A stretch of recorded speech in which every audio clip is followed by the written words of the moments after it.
Olá pessoal, tudo bem com vocês? Eu me chamo Marcos Queiroz, para quem não me conhece. Hoje nós vamos dar continuidade àquela série especial de vídeos que a gente tem, a estrutura da matéria segundo os espíritos. Dessa vez com a parte 8, né? A parte 8 de 12, que vai falar de um tema talvez dos mais interessantes de todos esses que a gente já falou até agora, que é o fluido cósmico universal, dentro de uma perspectiva da física dos espíritos, ou como se fosse assim, como os espíritos veem essa parte da física do outro lado. Para quem não viu os outros vídeos, eu aconselho que vejam.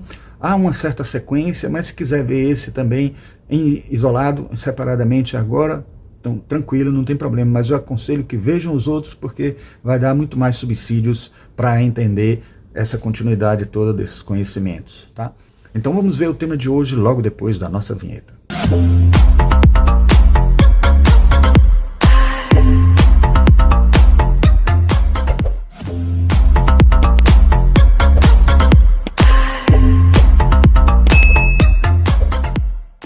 Vamos lá então, né, pessoal?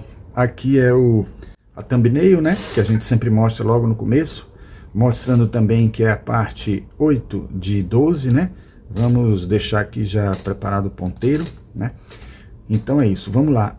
Esse material, quem já está acompanhando, já está vendo ao longo desse tempo todo aí, ele faz parte de uma sequência de aulas desse material que está disponível na internet, em PDF, gratuitamente. Então não é nada assim escuso, né? E tal, é uma coisa correta, porque foi disponibilizado gratuitamente. Tem a primeira parte, a segunda parte. Já fizemos os 6 vídeos todos da primeira parte, agora estamos no 8º, que faz parte da segunda parte, certo? Então já tivemos também um mundo virtual, que foi o 7º, que é o primeiro da segunda parte, e agora vamos ter o 2º, dando continuidade a toda essa sequência, a toda essa série especial de vídeos, tá? Então vamos lá, vamos continuar aqui o nosso processo dentro de um procedimento que é repetido, né? Cada aula todas as aulas têm o mesmo padrão, e uma das coisas que começa justamente falando do capítulo, né? Por isso, assim, apesar de ser o vídeo número 8, né? O capítulo é 2 porque é da parte 2, né? Então é o capítulo 2 da parte 2. E aí a gente começa com o título Fluido Cósmico Universal, o que nos dizem a física e o espiritismo atuais. É um material que foi publicado em 1986, se não me engano, então já tem um tempinho, muitas coisas se alteraram de lá para cá, muitas informações surgiram, e todas elas praticamente corroborando, confirmando essas informações, apenas puxando o tapete dos físicos, porque tem coisas que ainda não foram confirmadas, mas casam perfeitamente com muitas coisas que a gente já vê, e como não tem instrumental suficiente para verificar, ficamos mesmo na confiança de que as informações dadas pelos espíritos, que são espíritos que tiveram um domínio desse conhecimento quando estavam aqui na Terra, ao desencarnarem, né, trabalhavam com engenharia eletricista, como engenheiros eletricistas e tal, informações que algum tempo atrás ajudavam a conhecer um pouco mais de física e entender melhor algumas coisas que poderiam ser muito complicadas para quem, mesmo para quem está fora do corpo, mas que era leigo em conteúdos como esse, tá? Para traduzir tudo isso em uma linguagem didática não é fácil, ainda que se entenda pelo viés talvez mais eficiente para se entender alguma coisa, que é o viés direto do coração, ou do sentimento, da emoção, das energias que são transmitidas diretamente, ou do entendimento direto pelo contato com as coisas que estão acontecendo em volta e com os fenômenos diferentes do que acontece no mundo físico, acontecendo do outro lado, e a gente já tendo ideias dessas características. Óbvio que muita coisa é perceptível, é sentida, de certa forma, por quem está fora do corpo, mas outras coisas dependem de conhecimento, dependem de informação.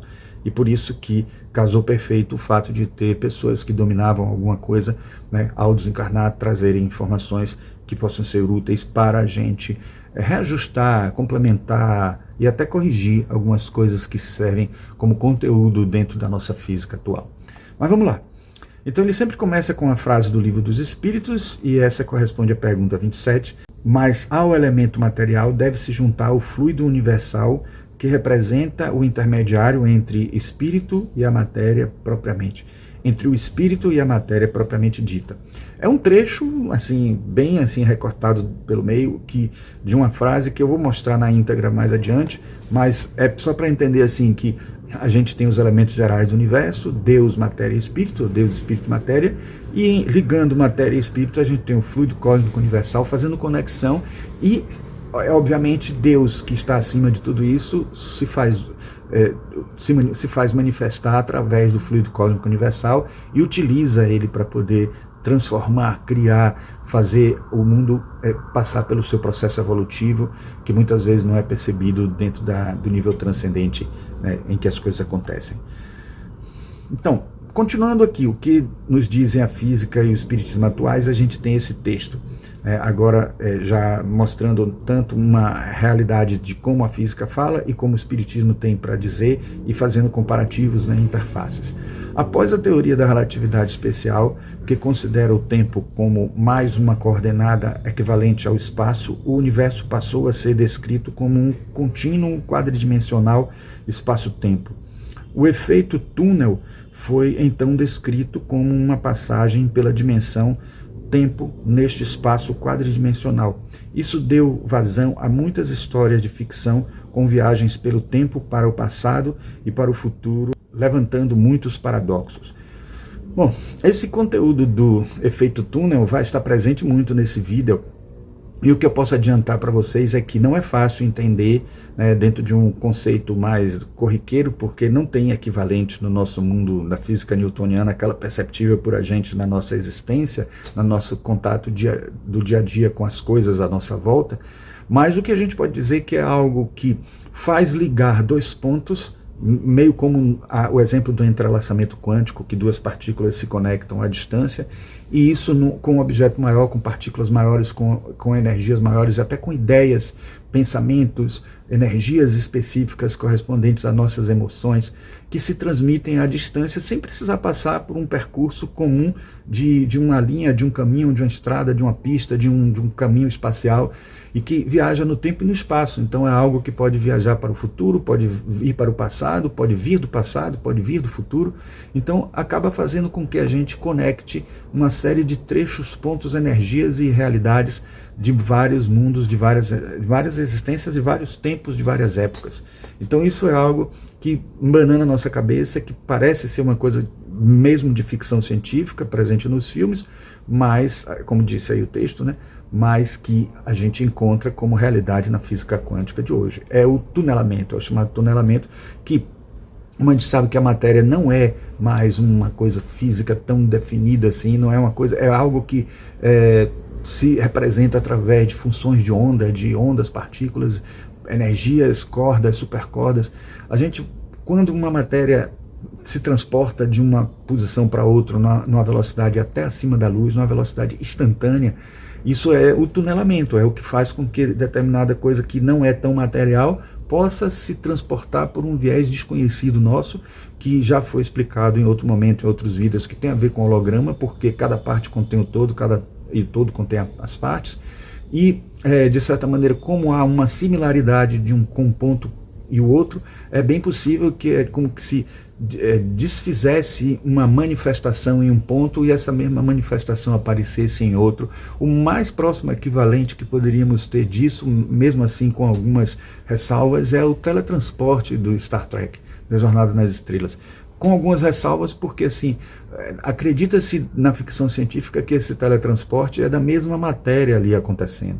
E nesse caso a gente, como sabe que os elementos fundamentais que dão origem à matéria são os mesmos, pode ser outra matéria completamente diferente. Mas eu estou dizendo isso que não bate, mas, por exemplo, se a gente tentar explicar por um viés mais, digamos, quântico hoje, né, do que está se tentando trabalhar na busca de um teletransporte, porque a ciência está correndo atrás de um teletransporte, pode ser algo muito semelhante, porque a matéria se destitui aqui, se destrói aqui, mas todas as informações dessa matéria, o que muitos estão chamando outros por aí de qubits, ou qubits, né, que é como se fosse bits quânticos, é mais ou menos como se a gente considerasse uns arquivos de computador zipados, né, ou compactados, né, e que a gente transfere para outro local, para outro tempo, para outro universo, e chegando no outro lugar você dissipa, você descompacta, e aí ao descompactar você vai precisar de matéria para poder preencher, para para preencher aquelas constantes, aquelas condições que estão sendo colocadas ali como se fossem roteiros, Lispes ou determinadas condições de scripts de computador que vão ser gerados determinados elementos que vão precisar de materiais para dar forma àquilo. Então, é mais ou menos isso que acontece quando a gente considera o efeito tunelamento. Claro que de uma maneira bem grosseira.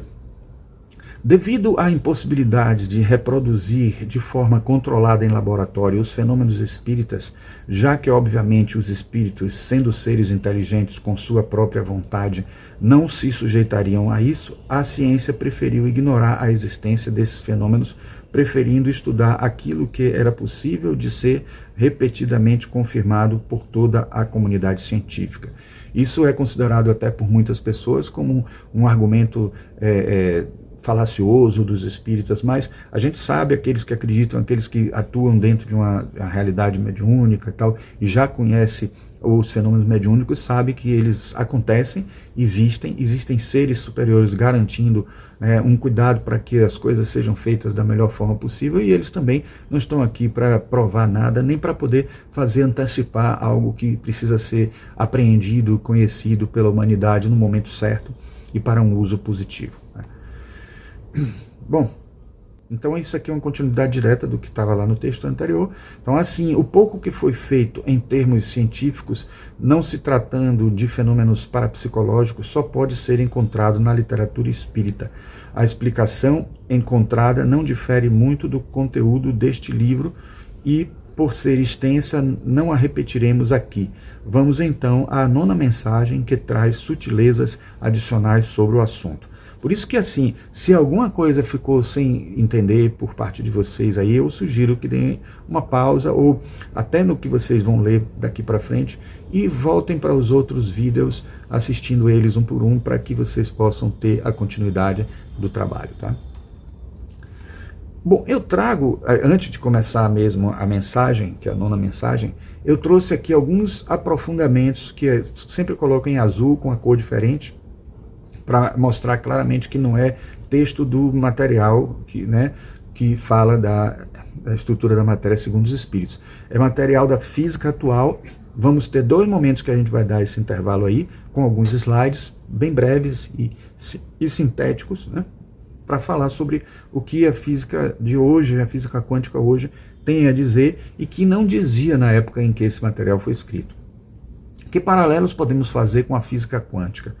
Substrato universal. Ambos expressam algo que permeia tudo. O fluido cósmico é um princípio energético sutil que transmite vida, intenção e mediunidade. A teoria das cordas descreve minúsculas cordas vibrantes que geram partículas e forças. Ou seja, estamos aqui fazendo uma comparação do fluido cósmico universal com a teoria das cordas.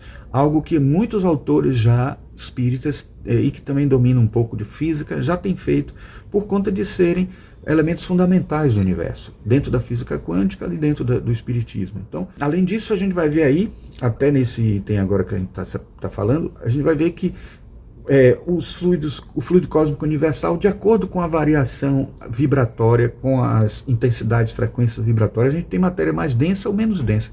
Isso é exatamente o que a teoria das cordas defende, considerando que existem diferentes variações de frequência, de posição e de ângulo e de possibilidade de as cordas se mexerem, variarem em dimensões diferentes, até dimensões curvadas, dimensões além das 3 dimensões conhecidas. Você vai ter aí origens de várias partículas de matéria e a depender dessas partículas formando estruturas e assim por diante. E dependendo da forma como vibram, a gente tem diferentes partículas e diferentes densidades, batendo perfeitamente com tudo. Então eu trouxe aqui essa ilustração que mostra justamente várias possibilidades de movimentos, de angulações, de curvaturas e de desenhos que as cordas podem fazer, ainda que aqui numa geometria muito simplificada dentro da nossa visão tridimensional humana, compreensível dentro da nossa realidade, Então, vibração como origem. Nas duas visões, a vibração é criadora. No espiritismo, o fluxo, qualidade vibratória, determina estados psíquicos e espirituais. Nas cordas, modos de vibração determinam massa, carga e tipo de partícula. Aqui eu faço uma ressalva porque quando isso foi escrito, na verdade quem escreveu isso não estava incluindo que a própria matéria possui elementos vibracionais, possui elementos energéticos que fazem se corresponder com as emoções, os sentimentos e os pensamentos. Se a gente entrar com a teosofia, com o espiritismo, a gente vai entender que toda essa matéria que fica em volta da nossa aura é matéria, só que é uma matéria sutil. E ela também se manifesta de formas vibratórias, e diferentes vibrações podem fazer diferentes efeitos na aura e também no nosso psicológico, na nossa emoção. Enfim, está tudo relacionado aí. Então a gente não pode dizer que são universos tão separados assim, para a gente não cometer o erro de Descartes aqui nessa análise, porque os mundos se interligam e são interpenetrantes e são até coincidentes em determinadas análises, considerando que são dimensões diferentes de uma mesma realidade. Escala e método.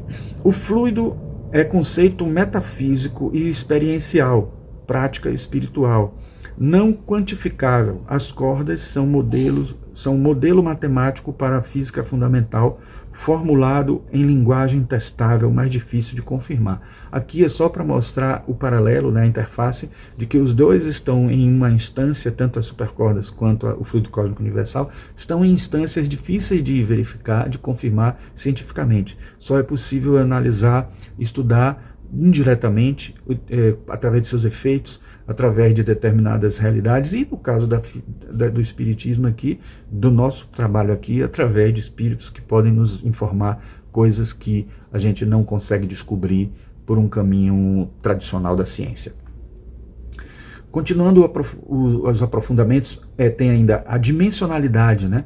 O fluido costuma ser tratado como contínuo e unidimensional em sentido qualitativo. A teoria das cordas exige dimensões extras e estrutura geométrica muito específica. Então aqui a questão da dimensão também é algo muito importante. A gente sabe, dentro de uma perspectiva da teoria das cordas, que há um limite, o limite de Planck, a partir do qual, né, uma forma, um elemento menor do que ele não existe. Até dito na física quântica, ele não existe, mas a gente entende que não existe no mundo físico. Existe no mundo perispiritual, ou no mundo astral, ou no mundo espiritual, fora da nossa condição, numa dimensão além, talvez na quinta dimensão ou na quarta dimensão, se a gente não considerar o tempo como uma quarta dimensão. Bom, função explicativa. O fluido explica fenômenos morais, mediúnicos e de consciência, de alguma forma observáveis pela condição energética. A teoria das cordas explica propriedades físicas de partículas e forças que estruturam o mundo físico. Mais uma vez, aquela história, que mundo físico é esse? Porque pode também estar estruturando mundos físicos mais sutis. Então, se a gente acredita que a teoria das cordas tem um fundamento lógico e matemático muito forte, como muitos cientistas já defendem, que por uma perspectiva filosófica e matemática, a teoria das cordas é perfeita para explicar muitas coisas inexplicáveis na física, inclusive na física quântica.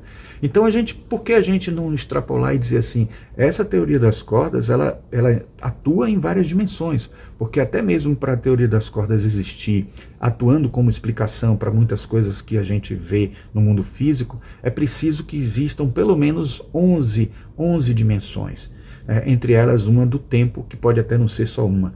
Mas aí, a partir daí, a gente já começa a perceber que o mundo sutil provavelmente está obedecendo também a esse princípio da teoria das cordas, porque tudo vai depender da sutileza como essas cordas vibram, ou da sutileza da matéria que surge a partir das vibrações específicas que as cordas fazem. Bom, analogia útil. Pense no fluido cósmico universal como um oceano de sentidos e energia que modela relações entre almas. Pense nas cordas como fios microscópicos que, ao vibrar no fundo dessa realidade física, tecem a matéria.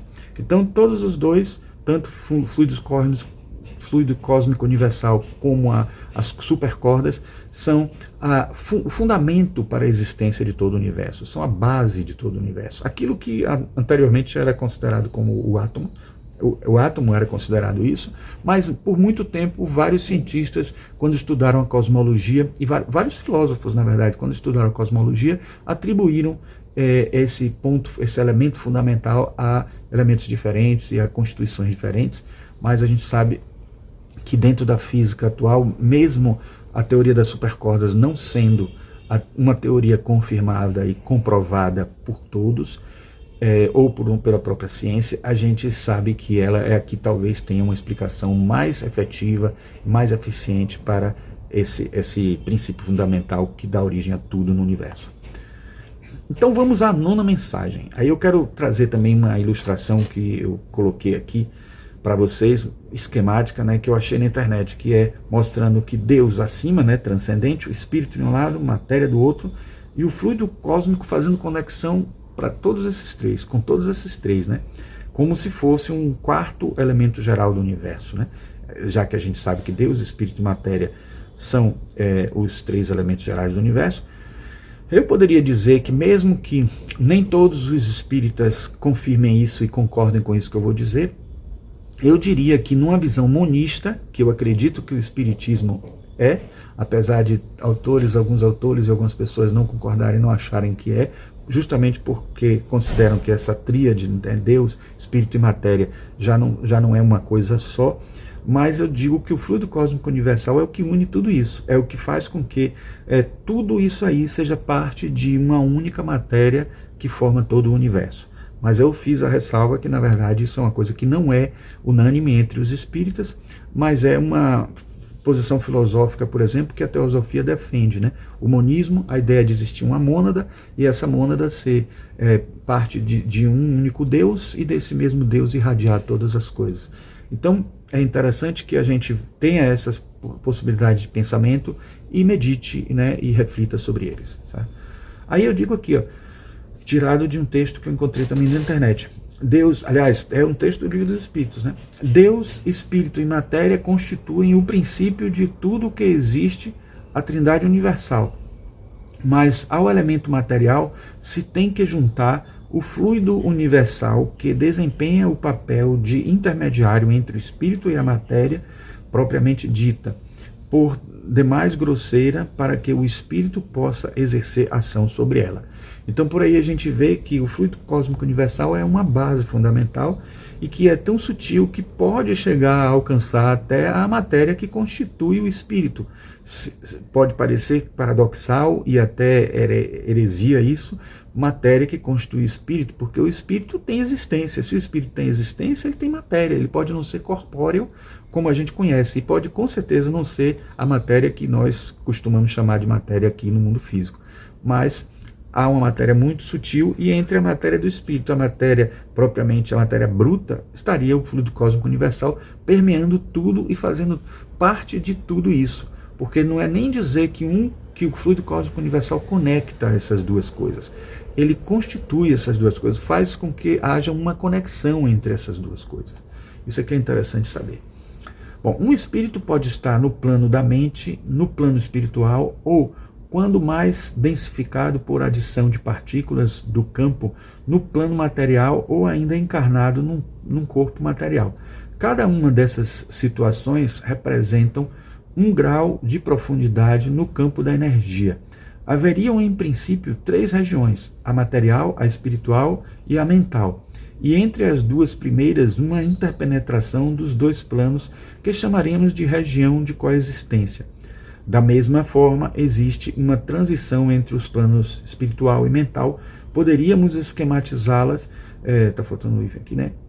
Como regiões concêntricas com o plano mental no centro, seguido do plano espiritual e do plano material na periferia. Bom, a gente poderia, vocês vão ver que vai ter uma ilustração disso aí daqui a pouco, mas antes disso, o que eu quero comentar, assim, muita gente pode parar para pensar assim, mas no Livro dos Espíritos não diz essas coisas, não está dizendo isso. Aí você diz, o Livro dos Espíritos está errado, o Livro dos Espíritos está desatualizado.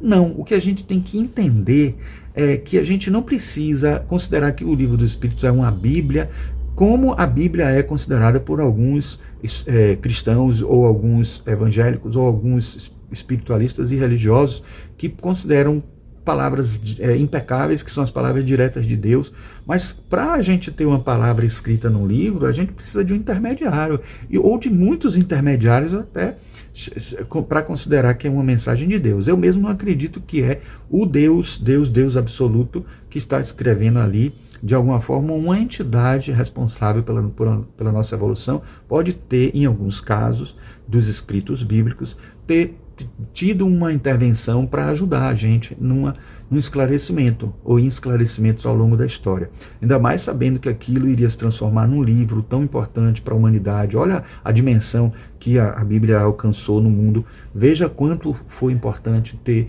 uma tradução que de alguma forma minimizasse os danos, os problemas que poderiam acontecer se o texto fosse equivocado. Então por aí a gente já começa a pensar que no livro dos Espíritos, eu estou preparando o terreno para mostrar a vocês, que no livro dos Espíritos a gente também não tem tudo, nem tem tudo da maneira mais precisa e perfeita, de maneira correta e explicada. Porque são espíritos que têm opiniões. No próprio Evangelho segundo o Espiritismo tem uma passagem que diz, que, de Platão falando, né, que o mundo é a morada das opiniões. Se eu não me engano foi Platão. E aí, diante disso, se a gente sabe que os espíritos também têm opiniões, os espíritos podem até saber um pouco mais do que nós, porque estão fora do corpo e têm uma realidade mais avançada, mas eles não têm um conhecimento de tudo. Eu tenho dito isso em vários vídeos, desses vários vídeos que vocês poderiam ver antes, aí os que viram também. Eu tenho dito isso porque a gente tem que perceber que o mundo, né, mais profundo, mais sutil, mais transcendente, ele não está ao alcance nem dos espíritos mais elevados. Eles não conhecem tudo, eles não sabem tudo, não têm uma onisciência como o Deus, que seria o absoluto, né? Então é preciso que a gente faça esse entendimento e a gente saiba que até essas informações que são ditas aí, são ditas para serem analisadas, refletidas, né? Mas eu vejo muita coerência e acho que tem muita coisa aqui que pode servir de reflexão para a gente. Mas continuando. Então esse é o esquema que a gente estava dizendo que ia aparecer, né? Neste esquema mostrado na figura abaixo, podemos simbolizar melhor o transporte de matéria de forma quase instantânea entre dois pontos distantes A e B, quando é feito passando pelo campo mental. Olha aqui, tá vendo? Isso aqui é o campo mental, o campo espiritual e o mundo material. Então ele atravessa, é como se fosse aquilo que eu disse, né? Você transforma a matéria, né? Você desintegra a matéria, transforma ela em informação espiritual, informação mental, que aqui nesse caso é ainda mais elevada do que a espiritual. Vamos fazer uma forma de entender melhor usando a linguagem teosófica que ajuda a esclarecer de certa forma. É como se o mental fosse o astral, ou melhor, é como se o espiritual fosse o astral e o mental fosse o mental mesmo, dentro da teosofia, que é celestial, que é algo mais transcendente. Por mais que você diga assim, a mental, uma coisa que é da mente, mas transcendam isso, porque aí é um mental inferior e superior presentes no mesmo plano, e esse mental superior é o celestial. É como se fossem 7 subplanos que corresponderiam aos 7 céus do Dante Alighieri. Aquele 7º céu seria o mais sutil de todos. Então é uma instância de altíssima elevação, essa instância mental aqui. Então é como se uma informação física pudesse ser, através da sutileza, ou seja, perdendo a sua matéria, se tornando sutil, mantendo as suas características básicas. Vamos supor, um exemplo mais próximo seria o DNA, ou mantendo as suas características próximas, uma programação de computador, que depois você pode trazer ela para ela surgir em outro lugar instantaneamente, porque não há divisão de tempo aí. Poderia ser até, já que o tempo é algo que se transcende aí nas várias dimensões, poderia até viajar para o passado ou para o futuro. Bom, aí no gráfico ao lado, o raio dos círculos seria a dimensão adicional que podemos chamar de quinta dimensão, que é a dimensão da energia, que teria o nível 0 na interface entre os planos material e espiritual, ficando a energia negativa nos planos espiritual e mental. Isso pegando a ideia de Paul Dirac, né? O mar de energias negativas. Se convencionássemos colocar a origem da energia no centro, todas as regiões teriam energia positiva, diferindo apenas pelo nível. A curvatura do espaço é denominada agora de curvatura do quindimensional, ou até melhor, pentadimensional, né? Espaço, tempo, energia quantizado, né? Que seria uma energia de quinta dimensão aí, né? A luz conhecida no mundo material em seu aspecto ondulatório pode ser entendida como flutuação na densidade da energia positiva. A luz no plano espiritual como flutuação da densidade da energia negativa e a luz do plano mental como flutuação do campo mental. Cada uma dessas três formas de luz podem ser percebidas nos outros planos. A luz do plano espiritual é a responsável pela formação da aura nos corpos materiais e a luz do plano mental é sentida como a luz do amor espiritual. Então vocês vejam aí como uma explicação bem completa, né, como se encaixa essa filosofia toda, mostrando que existe algo sutil permeando tudo físico denso que nós temos. E esta condição é que faz com que a gente não entenda muitas coisas, porque transcende, né? Está fora da nossa realidade mental, pelo menos mental atual, e das condições de experimentação da física e da ciência, né? Então a gente tem aqui essa luz aqui dando a entender, né? Tentando ilustrar essa luz do mundo mental, do mundo espiritual, do mundo físico, né? O campo de energia, ou simplesmente FCU, fluido cósmico universal, no nível zero de energia entre os dois universos, aí a gente tem que entender que seria esse aqui, né? Pegando aquele gráfico que a gente já usou aqui, de E igual a mc ao quadrado positivo e E igual a mc ao quadrado negativo, e entre os dois, esse mundo neutro aqui, esse nível de zero energia em que a gente poderia considerar que é o divisor de águas. Eu chamaria de aí o campo etérico, né? O momento em que a gente tem o duplo etérico fazendo a conexão entre os dois planos, o plano astral e o plano físico, e havendo aí essa troca, né? Então, no nível zero de energia entre os dois universos é constituído pelos diversos tipos de partículas elementares e suas partículas positivas e negativas, embora com densidades locais diferentes. Essas partículas elementares e suas respectivas antipartículas formam os dipolos elétricos. Além disso, pares elétron-pósitron girando em torno de um do outro com massa total nula, pares de quarks e antiquarks e mesons também entram na constituição do fluido cósmico universal. Então tudo aquilo que a gente tem falado aí dos dipolos, do fato de, por exemplo, um bóson, que é uma partícula que não tem carga dentro da física quântica, ela, segundo os textos aqui, a gente já viu em outros momentos, é formado de uma partícula positiva e uma negativa em planos diferentes, né? Uma no plano astral, outra no plano físico-etérico. E aí a gente tem ali uma anulação da carga, né? E por isso ela acaba não tendo massa muito grande e não tendo cargas, e sendo mais neutra para poder fluir, né? E fazer toda a função que o fluido cósmico universal tem de criar, de manter, de fazer a energia fluir, de conectar partículas de matéria com partículas de matéria mental, enfim, tudo isso acontecendo. Para níveis de energia mais positiva, o campo vai tendo cada vez mais excesso de partículas elementares, que é o H de Higgs aqui, né? H+, e pares de partículas materiais livres. Da mesma forma, quanto mais negativo o nível de energia, mais excesso de partículas H-, né? E partículas virtuais são encontradas no campo. Uma antipartícula só é virtual se possui energia negativa. Uma antipartícula com energia positiva encontra-se, aqui está errado, né? No mundo material. Vamos corrigir aí para não ficar dúvida, certo? Então, preciso entender que aí, né, nesse caso, o mundo de energia negativa é aquele do mar de Dirac, que a gente falou o tempo inteiro, que faz com que em um caso seja sutil e no outro aquele mesmo seja denso, e assim e vice-versa, né? Aqui nós temos uma ilustração, né, de uma interação acontecendo entre os corpos da gente, né? Bom, no espírito encarnado, as energias positivas e negativas estão mais intimamente ligadas, embora cada uma em seu plano, graças à natureza do fluido vital, que nada mais é que o fluido cósmico universal dotado de características especiais de vibração coerente, induzida no íntimo da estrutura celular. O perispírito adquire então estrutura semelhante à do corpo material e possui órgãos sensoriais correspondentes, permitindo-lhe a percepção da luz espiritual em seu cérebro perispiritual.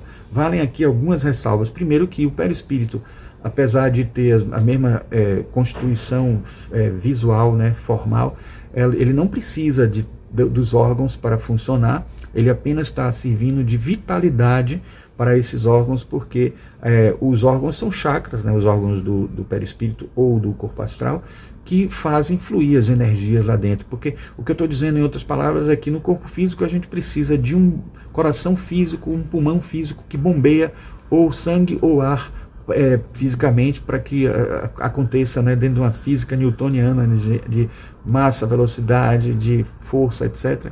Enquanto que no mundo astral o que existe são atrações, energias, fluidez das coisas, e por isso que ele existe para vitalizar essas matérias existentes mais no mundo físico denso, e aí por isso a vitalidade, por isso o fluido cósmico universal assume uma característica de fluido vital. Às vezes a gente tem que considerar também que existe também o princípio inteligente, que também é permeado de alguma maneira. A inteligência é objetiva em alguns momentos, porque ela se transforma em imagens, ela se transforma em...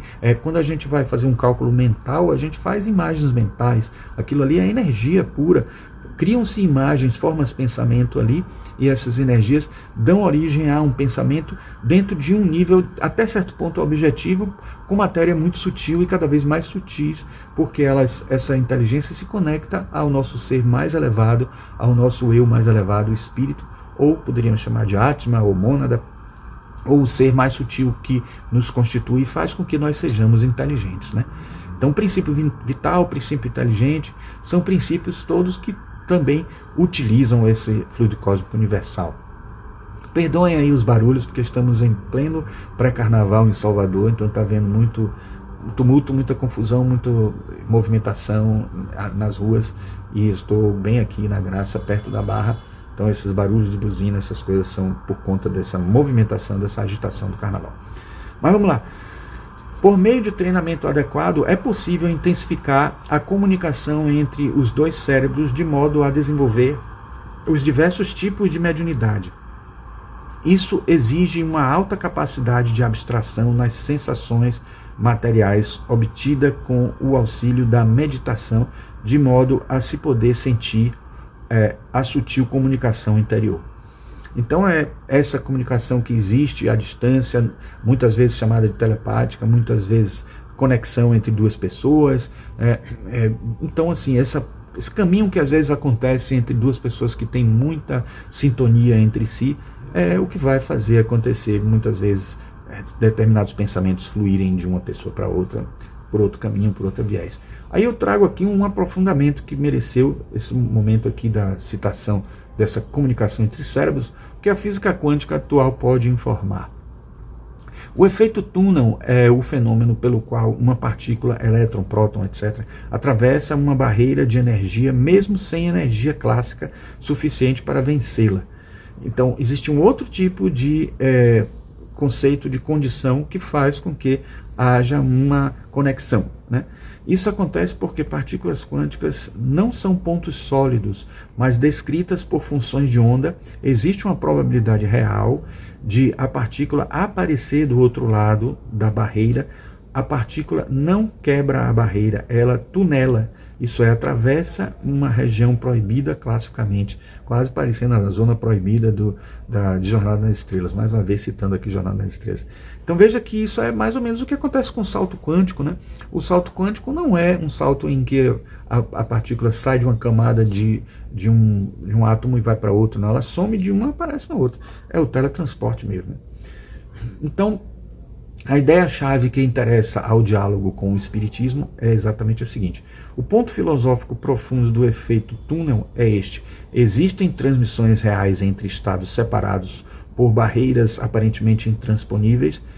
Isto quebra a intuição materialista rígida de que tudo precisa de contato direto, tudo depende de força mecânica e tudo obedece a limites visíveis. Isso é uma lei do mundo newtoniano, da física newtoniana, não da física quântica, não da visão espiritualista ou espírita de tudo que acontece nos fenômenos mediúnicos e espiritualistas e espirituais.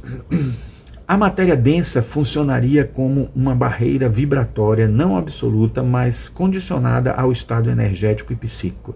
O efeito túnel inspira a ideia de que certas interações podem ocorrer mesmo sem energia clássica aparente. A separação entre planos não precisa ser absoluta, mas probabilística e vibracional. Bom, então qual é o papel da vibração? No efeito túnel, não é a energia clássica que manda, mas a estrutura da função de onda. No espiritismo, o fator decisivo é a vibração mental, moral, fluídica, não a força física. Ambos sugerem que a realidade é mais permissiva do que o senso comum imagina quando se muda o nível de descrição. Então a gente pode simplesmente considerar tudo isso uma analogia, uma coincidência ou uma metáfora, mas eu considero mais do que isso, talvez analogia ainda, mas uma analogia não metafórica, mas uma analogia porque ambas estão tratando de uma mesma realidade, das mesmas leis, dos mesmos princípios, certo? Só que um pelo viés científico, outro pelo viés espiritualista.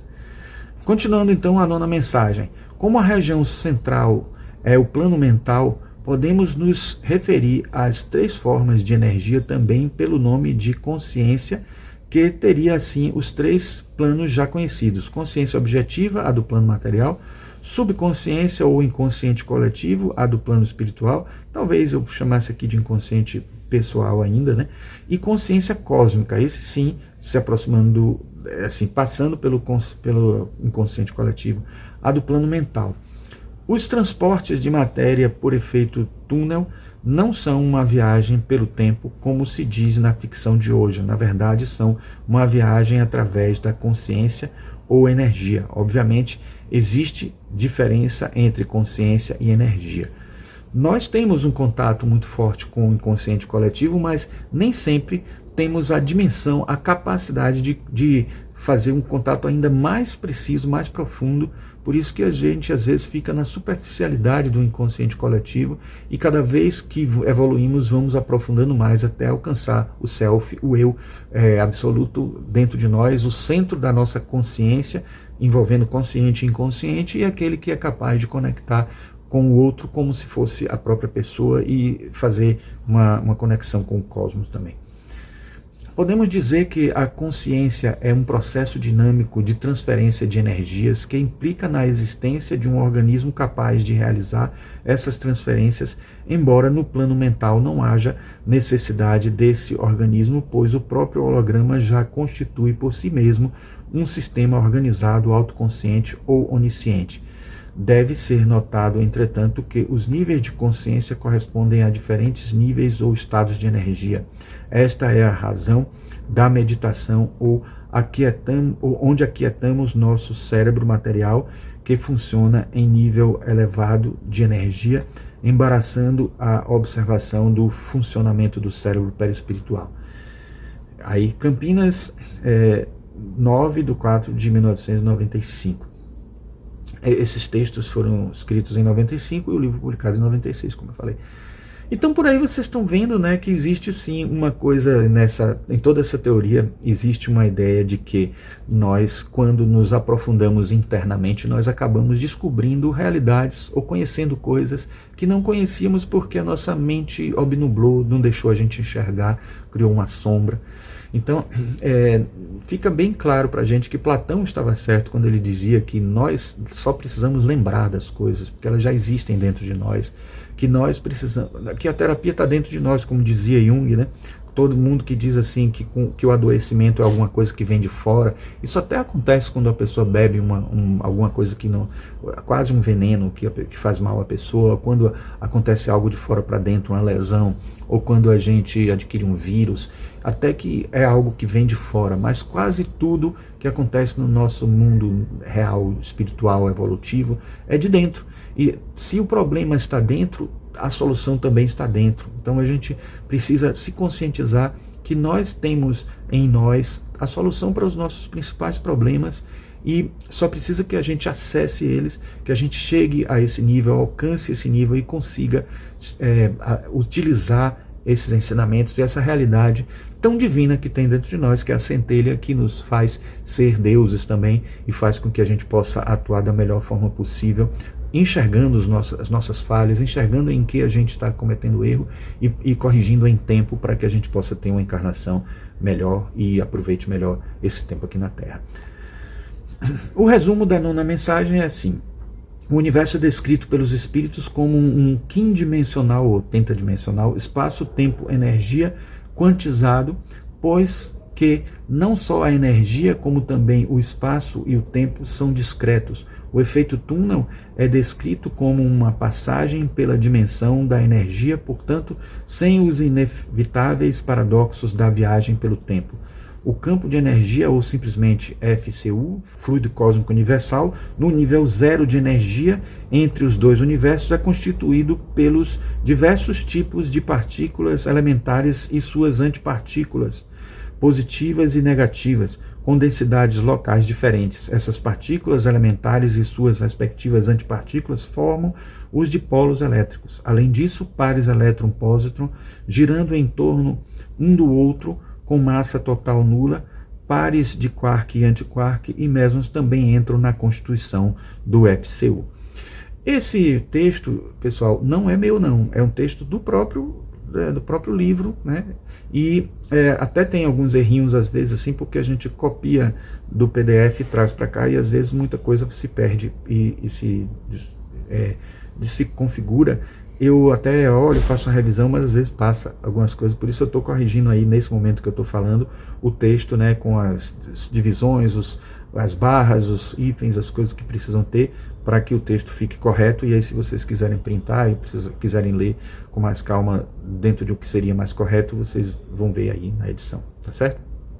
Então, é isso que nós tínhamos para trazer para vocês. Espero que vocês tenham gostado e agradeço terem ficado até o final. Se gostaram, por favor, deixem um like, se inscrevam no canal e apertem o sininho para obterem notificações todas as vezes que a gente trouxer vídeos como esse do nosso canal de cultura esotérica, e até mesmo se quiser estar sempre vendo outros vídeos de outros assuntos, mas esse também vai estar entre eles, porque a gente ainda tem as outras partes para trazer desse livro aí, tá certo? Então fiquem ligados, que não é uma coisa assim que acontece muito rapidamente entre um e outro, porque a gente tem vários quadros aqui, várias séries especiais de vídeos, e às vezes a gente demora entre um e outro, mas podem ter certeza que a gente vai ter todos e vai terminar até o final, tá certo? Então, nos vemos no próximo vídeo e um grande abraço.